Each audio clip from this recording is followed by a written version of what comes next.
Hello, and welcome to SIF 45 Strings Filmmaker Conversations.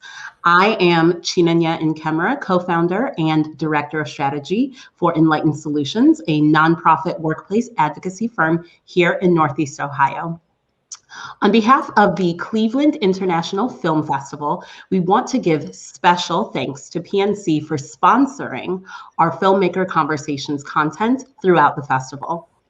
On today's special Q&A session, we'll be joined by guests from Barbara Lee, Speaking Truth to Power, including the director and two United States Congresswomen. I'd like to introduce Abby Ginsburg, film director and producer, the Honorable Congresswoman Gwen Moore, representing Wisconsin's 4th District, and the Honorable Congresswoman Barbara Lee, representing California's 13th District. Thank you and welcome digitally to Cleveland. So let's get started. How's everyone doing today? Good? Great. Nice to be here. Thank you. Wonderful, wonderful. So I like to just jump in. So Congresswoman Lee, from the initial frames of this documentary, you are calling out institutional racism, structural inequities by name. And you're described by Cory Booker as less concerned with popularity and more concerned with purpose, which is truly a fearless thing to be given our current political landscape. What galvanizes you to challenge these systems head on? Wow. Good morning, or good afternoon, or good evening. First, it's really glad. I'm so happy to be with you, with my good friend and sister, Congresswoman Gwen Moore, who I will say a few words about in a minute, but she inspires me in so many ways, which is remarkable. And I just have to say, she's one who encourages me to just be myself and to continue to speak out and speak truth to power, because she certainly has done this all of her life. I also just want to say Congresswoman Stephanie Tubbs Jones was my dear, dear friend. I miss her. My godparents live in Cleveland. Yeah, Harry B. Jackson and her daughter, Michelle. Congresswoman Secretary Marsha Fudge, one of my hope to die friends who I love dearly, and I want to congratulate her again. And Congresswoman Joyce Beatty, who's chairing our Congressional Black Caucus in a big way. So Ohio and Wisconsin, you know, somehow my best of friends seem to be from your region. And so I'm really happy to be with you virtually today. There's something about, the spirit of the Midwest as it relates to African Americans, especially that I am totally drawn to. So Wonderful. Thanks so much. My whole life has been, it started when I was barely born. Of course, structural racism and systemic racism has just been part of what all of us, especially African Americans and African American women, have had to deal with forever. And the story, of course, told in my film, was when my mother needed a C-section. I was born and raised in El Paso, Texas. She went to the hospital. They would not let her in because she was Black. And that delay caused a lot of trauma. She almost died. When she finally got in, which is a long story, but she did finally get in. They did not take her to the operating room or the delivery room. They just left her on what was called a gurney in the hall. And she became unconscious. She was delirious first, became unconscious, and someone saw her. And I never really got exactly who that was, but whoever it was saw that this was an emergency. And they pulled her in and took her into the emergency room and didn't know what to do because it was way past time for a C-section. She couldn't deliver through normal birth, through the normal birth delivery system, way we, non-cesarean section deliveries. And so they didn't know what to do. So they did an emergency delivery because by then she was unconscious. And they had to pull me out using forceps. Okay, they yanked me out because I was almost dead, and they had to, keep me alive. So bottom line is, racism almost prevented me from breathing. Racism almost killed my mother, and so from day one, what else could I do and talk about and fight for except to? And as a child, I knew the story. I mean, everyone knew what happened. And it was, when I was little, it was about, I love my mommy. Why would they do that to her? Why would they not treat her right? And, you know, it didn't quite compute until probably I got in school early on at St. Joseph's. And then I began to realize school was segregated, you know, in El Paso public schools, and segregation was for real. Jim Crow was for real in the 50s. Yeah. And so that's when I began to understand what took place with my mommy. And so after that, look, my whole life has been about my mother, trying to deal with getting rid of these barriers, the racism, the white supremacy that's embedded in each and every institution, each and every policy, each and every program, each and every neighborhood is in the DNA of America. So that's who I am. No option. And what an answer. That is it. And I truly do appreciate you connecting, you know, the experiences that your mother had, your childhood experiences, to what really pushes you forward in your political work. Can I just conclude by saying, and now we still have Black maternal childbirth and Black women dying in childbirth 4 times that of white women. And we still have infant mortality rates off the scale as it relates to Black babies. Now, this is just a few years later since I was born. Okay. Absolutely. Like, just a few years later, but we're still dealing with this stuff. Okay. So I'll stop there. Yeah. I mean, Cleveland is the epicenter, and it's the perfect segue to what, you know, I would love to ask Congresswoman Moore. Cleveland is really the epicenter of this Black maternal health care crisis, and it is a crisis. There are organizations here locally like Birthing Beautiful Communities that's doing that low-tech birthing services to really protect and save generations of Black families from experiencing that kind of tragedy. Congresswoman Moore, Congresswoman Lee speaks about that enduring spirit, right, of the Black Midwest. And you represent a district not unlike, you know, where I live here in Cleveland, where I'm from, where My American Story starts. What are some of the political lessons that you've learned, Congresswoman, during this time of national upheaval? We have COVID-19 happening. There is racial reckoning that's happening in the upper Midwest, the Black Midwest. What are some of these political lessons that you've learned? And what are some of the key pieces of advice that you're imparting on, you know, the upcoming political leadership coming behind you? Well, thank you so much, Chichi, for having me. I'm so happy to be here at this film festival with Abby. This is a brilliant piece of work. Of course, I can't give you too much credit. You had a star to work with. I did. That you could have done it blindfolded practically. You know, I come from a community very similar to Cleveland. We are not the mistakes on the lake. We represent aging cities. And our lived experience is the kind of thing that Barbara Lee has represented throughout her career. I mean, Abby, you captured Barbara from A to Z. I actually couldn't think of anything with Z, but I'm sure we can think of it in South Africa or something where Barbara has worked on HIV, AIDS. From A to Z, you've captured Barbara. Really basically with a really wide berth of issues, because she has worked from an organizing principle of helping the poor, giving everybody a fair shot. You know, there was one piece of film, Abby, that you captured me in that I was dying to elaborate on. And that was where I said, oh, when we got there, they said, don't mention the poor. Don't talk about the plight of the poor. And I can remember my very first Democratic conference.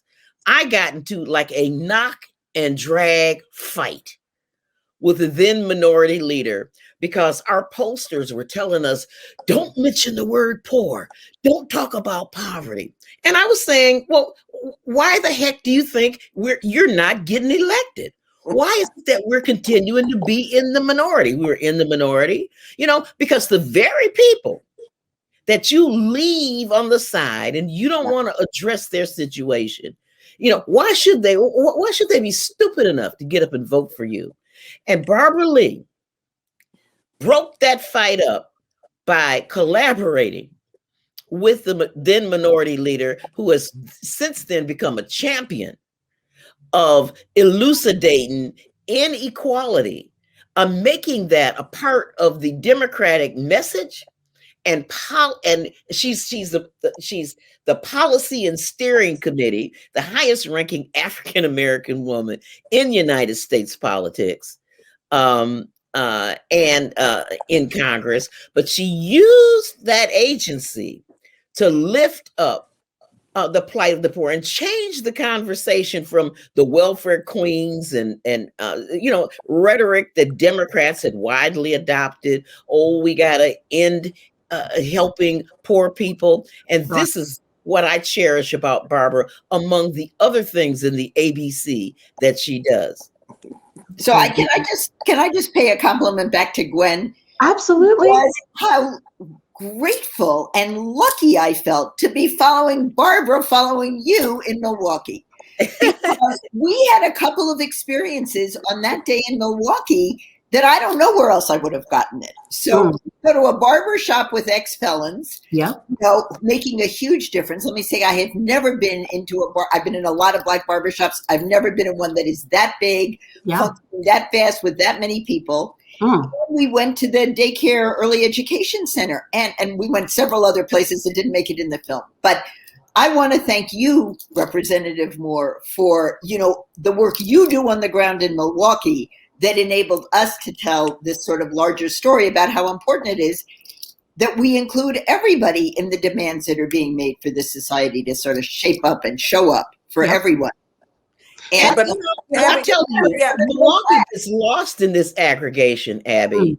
And that's why I'm glad Barbara brought the task force to Milwaukee. When you start looking at disadvantaged African Americans around the country, it's easy to talk about the people in Harlem and people in LA and the poor slums in the South and in Mississippi. The Blacks, we have the #1 incarceration rate among African American men. Matthew Desmond wrote that book, Evicted. We're the most Milwaukee. In Milwaukee, the worst outcomes for Black children. And Barbara Lee took her time to come here, and I'm telling you, they were ready to kidnap her. I mean, and I remember you saying, interviewing Lynn Woolsey, saying how much they loved her, but they wished she were Barbara Lee. And they always say to me, why can't you be more like Barbara Lee? That's a beautiful compliment. Yeah, well, but look, I just have to say one thing about Gwen in terms of what she does in Congress. Now, she is one. Now, remember, Stephanie Tubbs Jones was the first African American woman on the Ways and Means Committee. That's right. Ways and Means Committee is the committee that raises the revenue that deals with TANF and welfare reform and all of the policies and revenue raisers to crack systemic racism and inequality open. And so Gwen is on that committee. I mean, she's probably the third Black woman on that committee ever in history since 1789. Okay. And Stephanie told me to get on that committee to position myself for it. I'm telling you, and it was hell, her getting on it. But we fought like hell to get her on it. And you and Marcia Fudge. That's right. Also, we sure did. And so she's there now interpreting these experiences and the milieu and the disenfranchisement and the disparities in Milwaukee and in Wisconsin. They're in the United States Congress on that very powerful Ways and Means Committee. How good can that get? That is the perfect segue to this next question. Ms. Ginsburg, you spoke, your film really captured a lot of the human element of the homelessness crisis, the housing insecurity, evictions. And I really do want to circle back to Congresswoman Lee about the striking distinctions that you have between you and some of your colleagues on the right. So Congresswoman Lee, one of the most striking distinctions between you and your more conservative colleagues is that you've described these financial cuts that you're talking about, cuts to social programs, as un-American. Right? You've spoken about this economic toll. You've talked about utilizing food stamps as a bridge in your life to get you where you needed to be. Yet, many in our country see struggle as virtuous, or struggle as this is a way that you're supposed to be an American. It's supposed to bring you meritocracy. How can we invest in the political and economic social capital of women to uplift the well-being of our country, in light of the fact that cities like Milwaukee and Cleveland are consistently ranked the lowest in economic viability for our families and for our communities? How can we invest in that social and political capital of women specifically? Sure. And let me say, first of all, the pay equity is such a huge issue. You know, African-American women, 60 some cents on the dollar, Latinas, 50 some cents on the dollar. And so pay equity has got to be a priority of ours. Secondly, childcare.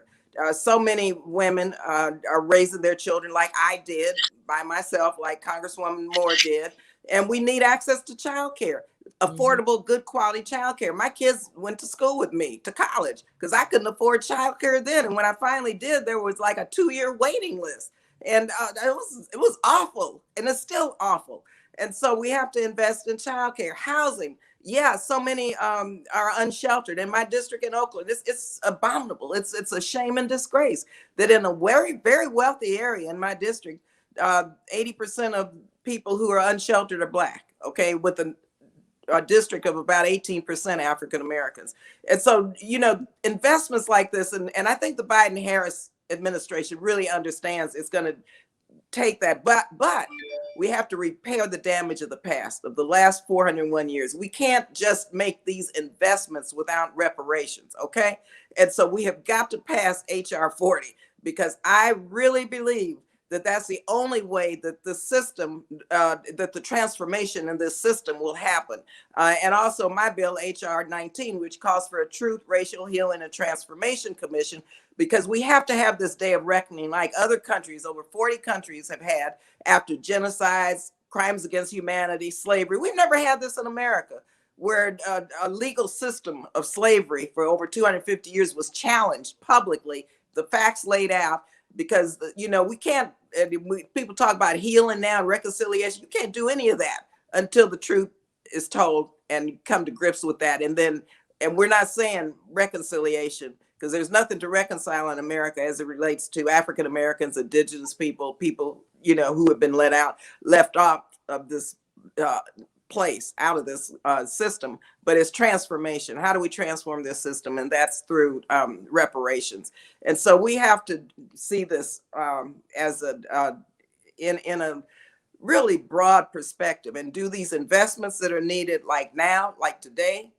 Wow, because especially with Black women who have fought to save this country's democracy, which we're right on the edge now. Black women did that.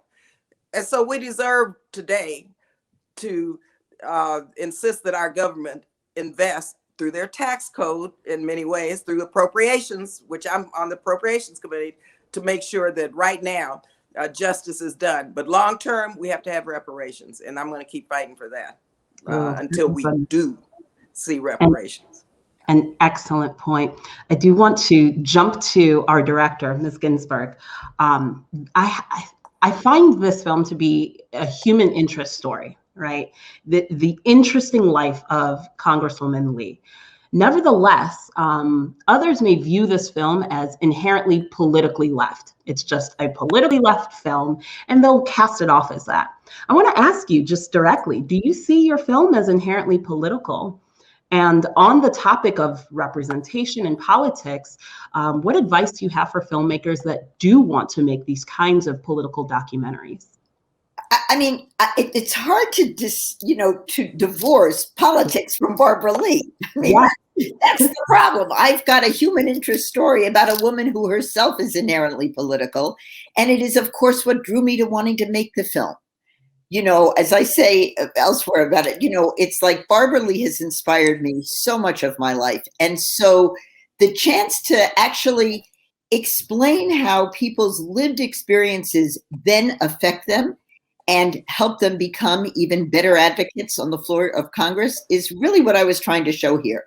When I started the film, we had not yet had the election of 2018. So, you know, Gwen and Barbara were in Congress, but there were several people who've been elected since that weren't. And so to the extent that Congress has become more diverse, particularly with women of color who are advocating for many of the same issues that Barbara and Gwen are advocating for. I didn't see that coming. I didn't actually know how many young women of color or women of color were running. And so we've sort of seen a sea change in what's going on in Congress. But in my effort to show that Barbara is somebody who works across the aisle any and every time she can, there are two key things in my film. One is she stood alone against George Bush, and the other is that she worked with George Bush. How many times has that happened? Where you both, are the key person in opposition and then the key ally. Okay, so that's George Bush. And then there was Representative Walter Jones, the most unlikely ally any progressive politician was going to find in Congress. And I have to say, when I think of doing that interview, I still am practically moved to tears. Because this is a guy with, the NRA giving him 25 awards all around his office. It did not look like John Lewis's office when I went to interview him. But his appreciation and the way in which he felt sort of pushed to his own truth by Barbara so that he could come out against the AUMF and felt like it was a mistake the way he had voted because 11,000 of his own constituents had been killed. Since the signing of the AUMF, all I can say is it was an honor to be able to speak to him and to be able to record his remarks for what it felt like for him to be an ally of Barbara's. So I feel like, look, anything that happens in Congress is inherently political. And of course, I chose to profile one of the most progressive voices there.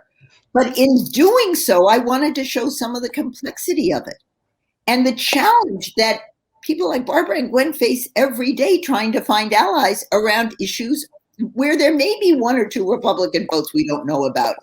And it is because they are working tirelessly behind the scene to get people to join them on issues where they can join even, and again, they're not in the Senate. It's a little bit more complicated. Sure. But anyway, I just want to say, of course, it's inherently political, but it's way more than that.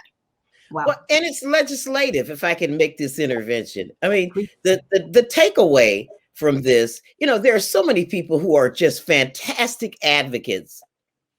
They can organize people on the ground, but they would not be able to take that same skill set and make it work in Congress.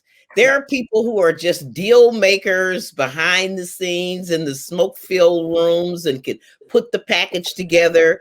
But they're timid about appearing in front of a crowd, really. Barbara Lee has mastered those two things. And maybe it's because she was a legislative aide before she was a member of Congress. I mean, Barbara Lee is always prepared. She's done the work. She walks around with, fat binders. She doesn't have her 3-inch heels on. She has her shoes on. The pair that she bought in 5 different colors, look like tennis shoes on with her nice clothes. And she puts the work in. And she does reach out to other people instead of just dismissing them and lifts them up, because I felt very alone when I got there, as the welfare queen, as someone who every time, people, did not want to give me credit for my other piece of work that I had done. I had put a community development credit union together from scratch. Wow. I had been involved in financial services. It's always Gwen Moore, former welfare recipient, and Barbara helped elevate my life's experience is something worth putting in the center of policy streaming. And I will be forever grateful for that. She's a great legislator as well as an advocate. She's got these things working. So coming back around to your life's work in advocacy, I think the thing that I really want the audience to understand is that you advocate for people that look like you. You advocate for people that may have life experiences that are outside of yours. And I think that's really key.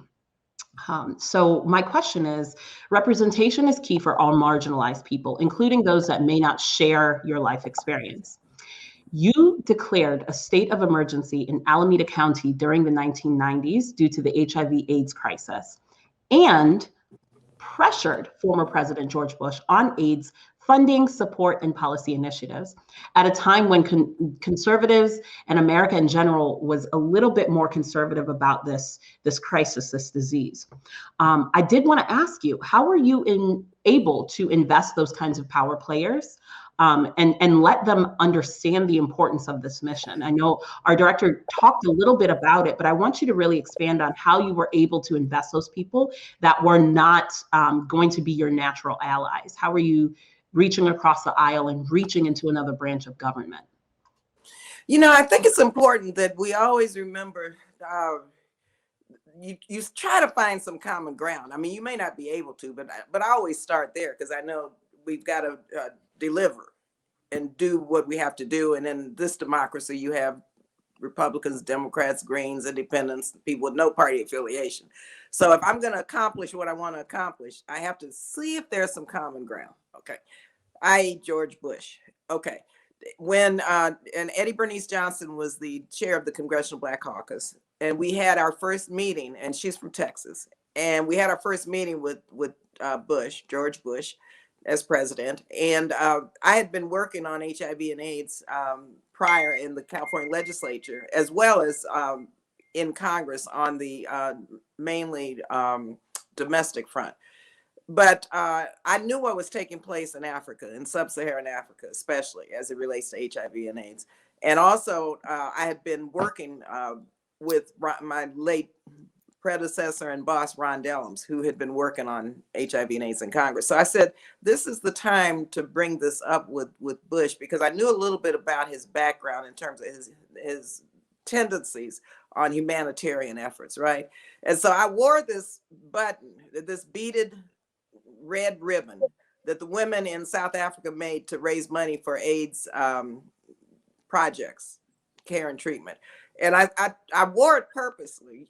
Again, you have to be intentional now. You have to be right. Gwen, no, you got to be intentional. So I was very intentional wearing this. And I talked to Eddie Bernice Johnson and said, look, I want to raise this at our meeting because each member could raise what they wanted. And I did. And I just laid it out. I think Condoleezza Rice was there, Colin Powell was there, and others. And I laid it out, what the numbers were, the facts, boom, boom, boom. And I shared what was happening in South Africa primarily, and how teachers were dying, children, parents, kids raising kids. I mean, I laid out the humanitarian efforts because I had been there many times and had witnessed this and had seen people dying and kids like 10-year-olds taking care of their 5-year-old sibling.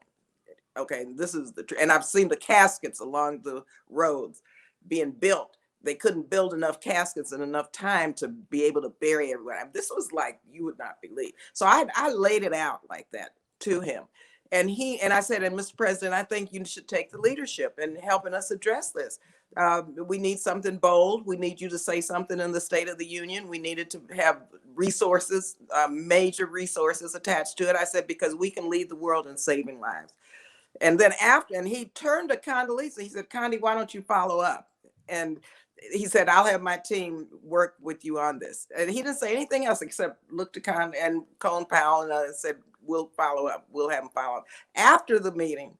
But he listened really intently, but I knew I had to pitch it that way, right? And so afterwards, we got in line, you know, Gwen, how it is to shake hands and take a picture, right? And somehow, Abby, you found that picture, which I didn't, somebody found that picture. I had not seen it. Yeah. But he had, you know, and I said, he looked at this and he felt it. And, and he said, what's that? I said, this is, and I took it off and I handed it to him. And I explained what it was in terms of the red ribbon and the bees and the lack of resources and how women have to do this and how it was a pharmaceutical company that raised the money to donate these to give to the women so they could sell them and make some money. So I went through all that. But anyway, bottom line is he took us seriously, but I didn't hear much for about, that was February, well, almost a year, about 8 or 9 months. So finally in December, I said, okay, it's time to rev this up. You know, we've been working behind the scenes, but I hadn't heard a public commitment. So, and Gwen knows it's hard to get each and every member of the Black Caucus to sign a letter. I mean, everybody. You never get 100% CBC. I went to CBC and I talked to Eddie Bernice Johnson. She said, okay. So instead of just saying Chair CBC and Barbara Lee, we had every member sign that letter. And in that letter, and we still have that letter, it lays out exactly what I told him in the meeting, but also what he needed to say in the State of the Union, right? It said and then point by point by point, everything. So come State of the Union, we're sitting in there and he announces it.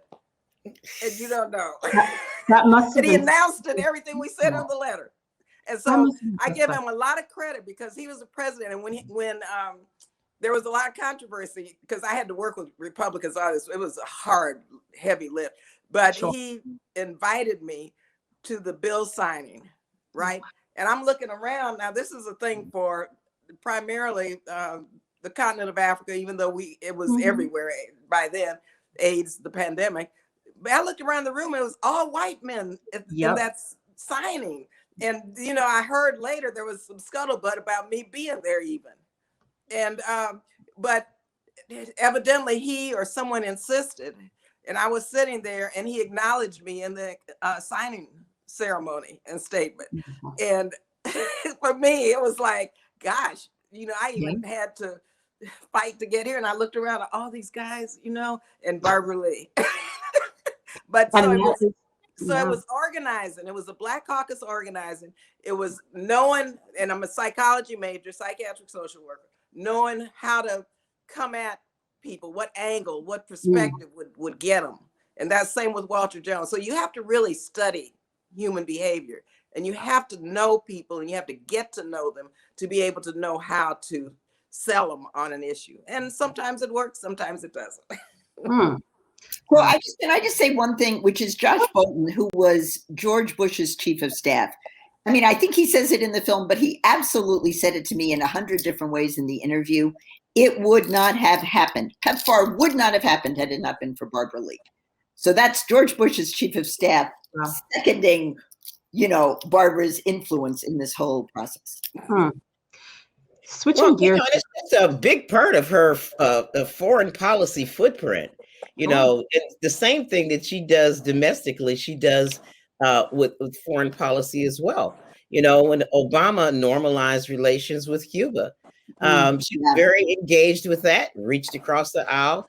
You know, that wasn't on the film, but, you know, that was just another example of former Senator Flake and the relationship she had with him. And I went to Barbara, the only time I've ever been to Cuba, I went because Barbara Lee thought it was really important to engage people who lived in our region. And she, of course, was on the Foreign Affairs Committee. And I think you're the head of the Foreign Affairs Subcommittee. You know, now I chair the subcommittee that funds PEPFAR and all our global health initiatives and diplomatic and non-defense related. Can you believe that? Wow. And the United Nations, our United Nations liaison. Wow. So when people say you need to narrow your interests, this is what they teach all the rest of us. They didn't teach Barbara Lee this at all. Well, Gwen, you know, intersectionality is the way we work as Black women. That's how you work. We can't let them pigeonhole us into what's your priority, because everything works together.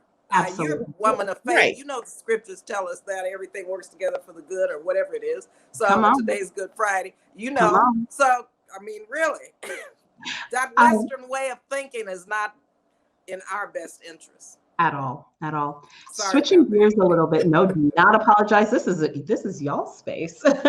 Switching gears a little bit. I do want to ask Congresswoman Moore, coming back stateside. So coming back to domestic policy. We hear a lot in our national news about voter suppression and voter suppression that's happening in the South. So namely in Georgia, there were some voter suppression tactics a couple years ago in North Carolina. And we know that prevailing knowledge, political knowledge, says that there are no states that are 100% conservative or 100% liberal. But every single state in the union is voter suppressed, and every single state is gerrymandered. As a congressional member, Congresswoman Moore, how are you utilizing the levers of political power, either formally or informally, to advocate for these really marginalized voters, especially in the Black Midwest? You know, our young voters, our rural voters, our poor citizens, our residents, and our residents that may not have documentation. How are we continuing to advocate for those individuals, even amongst voter suppression tactics that are happening nationwide? Well, Chichi, I just want to thank you for recognizing that voter suppression is not a down south thing. Last count, and I could be wrong, that there have been about 245 bills in like 43 states that have been introduced just recently, just since the November election, to further suppress votes. I can tell you, when I was a sophomore, my second term in the state assembly in 1990, I started fighting a then member of the assembly who became the governor of Wisconsin, Scott Walker, on voter ID here in Wisconsin, right up, you know, in the Selma of the North, as it was nicknamed, on photo ID. I fought him and fought him and fought him. And I finally, quote unquote, lost when he was the governor in 2016. And we know what happened in November of 2016. Yeah. That was when Wisconsin lost to Donald Trump after fighting that voter suppression, and even fighting people within the Black community who later apologized, you know, when what's wrong with having a photo ID? You know, and we had scientists demonstrate that there were hundreds of thousands of people who literally would be too poor to get the paperwork to back up a driver's license. I know that my eldest son, hired an attorney to get a birth certificate, to get a license. Who can do that? You know, there was a home birth. We didn't have, you know, he wasn't born in a hospital. We had to get an attorney. And and so we saw the vote drop off, and for the first time in decades, Wisconsin went red because we suppressed that many votes. And so I think we got to pass not just HR 1, but HR 4. That's the John Lewis Voting Rights Act. And it's the act that really restores some of these requirements for pre-clearance, and to expand that list to places like Wisconsin. You know, it's not down south. Yeah. It is Wisconsin, you know, who is a place where they're trying to stop certain voters from voting. And, you know, just not to take up all the time, Abby, but I just want to mention Wisconsin was one of those states whose elections the president tried to overturn. Yes. And they were primarily the voices of African Americans that stifle. Yes. Yep. So we are nearing the end of our time, but I do want to ask one more question, if you all have it, to just look a little bit into the future, right? And we can go around, you know, around the screen. You all can answer, but Shirley Chisholm's axiom about bringing a folding chair to tables that may want you, tables that may not want you. Just bring your folding chair, bring your knowledge, and individuals will be there to listen to you, right? But we are now at a time, especially with the rise of social media, the rise in democratization of information, that now it's time to bring our own tables, right? What are your thoughts, all of your thoughts, about how to engage those rising political stars, those that are actually wanting to run for office, those that want to be staffers, just like you, Congresswoman, you were a staffer, those that just want to do policy work on the back end?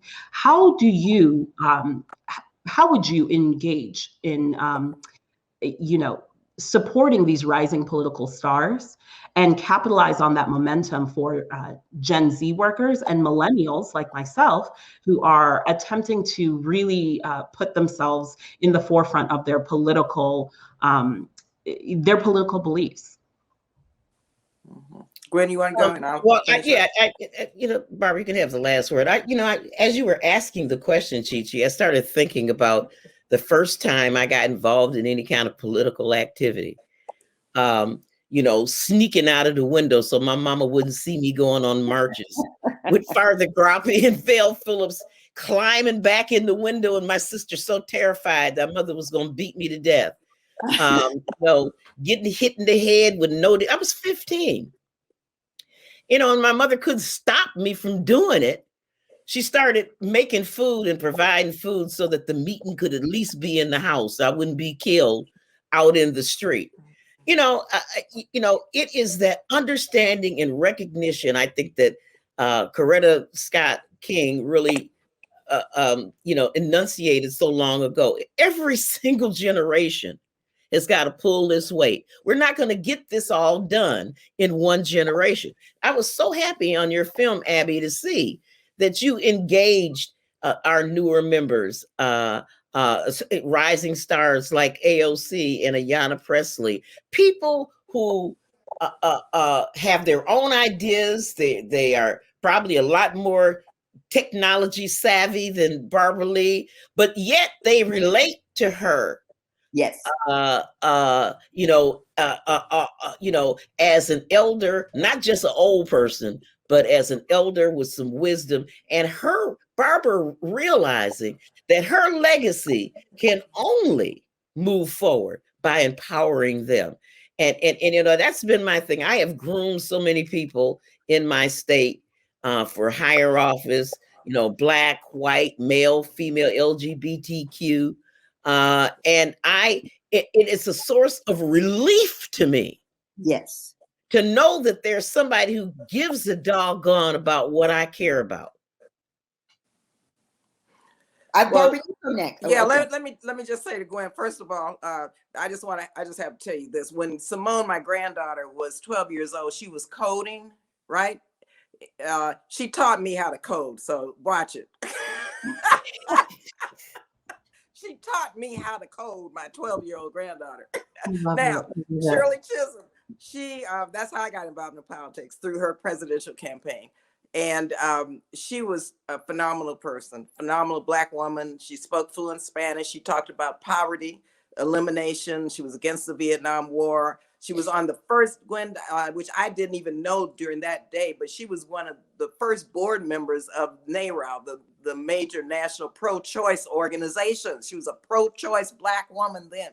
So she was like unbelievable. And then she mentored me after I went to Washington, worked for Ron Dellums as an intern, then as a staffer. When I ran for the California Assembly, Senate, and Congress, she came out and helped me, and we were close friends afterwards. And so she was just an unbelievable, phenomenal woman. And so there's no way that I could not do what she did with me. And of course, my mother, who told me the word can't is not in the dictionary, so don't let her ever hear me say that. Okay. So between my mother and Shirley Chisholm, I had some unbelievable role models and mentors. And so for me, I have to do what they did with me. And so just this past season, for example, I started Representation Matters to raise money for women who were running for Congress who couldn't get any money anywhere else. These were women of color, incumbents, red to blue, and also new members. So I carved out that so we could elect more women of color, especially Black women, to Congress through an organization I started. Secondly, I'm trying to, and I place interns, fellows, staff in my office, especially young Black and brown, Black men and women, young Black men and women. And I encourage them to finish school if they're going to college, or to do whatever they're doing in terms of their vocational training. And to look at public service, whether it's running for office or not, but look at what you learn for the benefit of uplifting and changing the circumstances that give rise to all of the disenfranchisement that we're dealing with in the Black community. And so I'm encouraging, as we speak, members of the Black Lives Matter movement to run for public office, because I think the movement people are what we need in public office. And so there are a few I'm begging with right now to help, hoping they'll say yes. Not begging. So many names, but hope they say yes. Yeah. So I can help him win elected office. Okay, so that's one thing. Then I have a Martin Luther King Freedom Center. All my kids that go with me to Selma, Montgomery, Birmingham, they've had a chance over the last 18 years, 6 or 7 every year, to meet John Lewis. They met Reverend Fred Shuttlesworth. They met Dorothy Cotton. They got a chance to talk with Reverend C.T. Vivian. Nice. John Lewis. Every year for 18 years, John would take them in a room and talk to them about how they had to take the baton. And so what I try to do is get young Black people, young Black men and women, boys and girls, to hang with me wherever I go, so they can meet people who I know, and so they can be encouraged by what that generation did and how they need to carry on. So, you know, we all, being Black again, it's not like one thing we do. We have to do all of it at once. And I think, like Gwen, myself, and most members of the Black Caucus, we're really mentoring and training and getting the next generation prepared to take over. And and these young people, their spirit was, you know, the Black Panther Party spirit, where I come from in Oakland, their spirit is awesome. And they understand that not only must they work for the Black community and low-income communities, but communities of color, and they know how to integrate their priorities into making sure that we don't leave anyone behind. And so I'm really proud of these young people, and I'll do anything I can do to get them into public service or public office. It's beautiful. It's a beautiful. And the reason part of the reason I made the film was the hope that organizations that are training, particularly younger women of color, will use it. And if they don't know Barbara Lee personally, they'll meet her in the film, and then they'll figure out how to meet her and Gwen and Ayanna and the other people who are featured in the film. Yeah, so, they learn, like with Gwen. If Gwen was on welfare, if I was on welfare, if Gwen's on food stamps, I'm on food stamps, and now Gwen's on the Ways and Means Committee, I'm on the Appropriations Committee. Well, you know, there may be a glimmer of hope. Again, many hands make light work. And if I can just say from the bottom of my heart, thank you all. You all are 3 very powerful women. You all are trailblazers in your field. And I'm just very honored that you all were able to take some time to chat with me today. Gigi, thank you so much. And I just have to say to Abby, thank you, because I was the most unwilling subject and I gave her a hard time, did not want to do this. She dogged me to death. And so that's how I got to meet you today. I heard that. I did hear that. Thank you. So I'm thankful. What a great job, Abby, because I saw her being so ornery about it. Because she was a trooper. Like you saw her with those arms full of file folders in her arms. Absolutely. Look, you know, where the hell is this going? I mean, I'm just, you know. The good news, though, is that, you know, that the final film, which people will get to see at this festival, is the film I set out to make. Again, without knowing about the 2018 positive results from that election. But otherwise, I chose my subject well. She finally came around, and a film that can really inspire young people to think about running for office is the film that I wanted to make. So thank you for asking that last question, Gigi, and for engaging all of us for the last, you know, almost hour. So thank you. And thinking about being elected for the right reasons. Yes. That's the key. Ooh, yes. That's very, very current, as if you all have seen on your CNN app, some people were elected for wrong reasons. But I'd like to thank you guys all for spending some time with us today. I'm going to end up wrapping up here. I know that this audience enjoyed and learned a wealth of knowledge about and from our power players here on this call. I'd like to turn it over for a brief moment to our guests, if you guys have any last words and parting words for our audience. Yeah, I'm just saying to Gwen, give Ade and Supreme and your whole family a big hug for me. I love Gwen's family. Until we meet again. And I just have to say, you know, Barbara Lee speaks for me.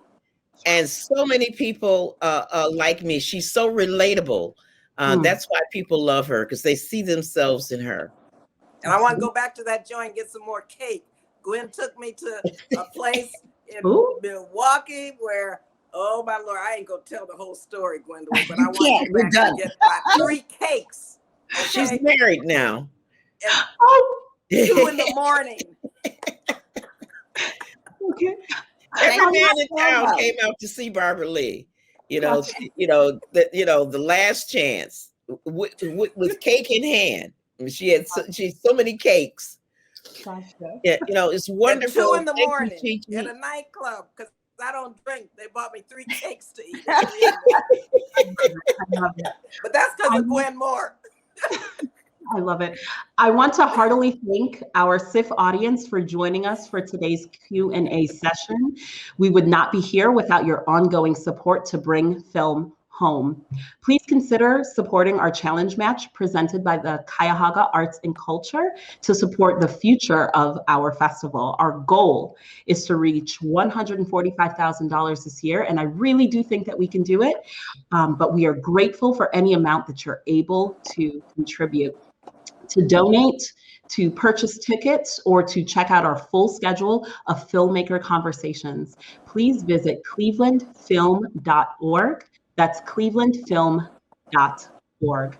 With that, ladies, please stay safe, stay healthy, and we'll see you next time. Thank you.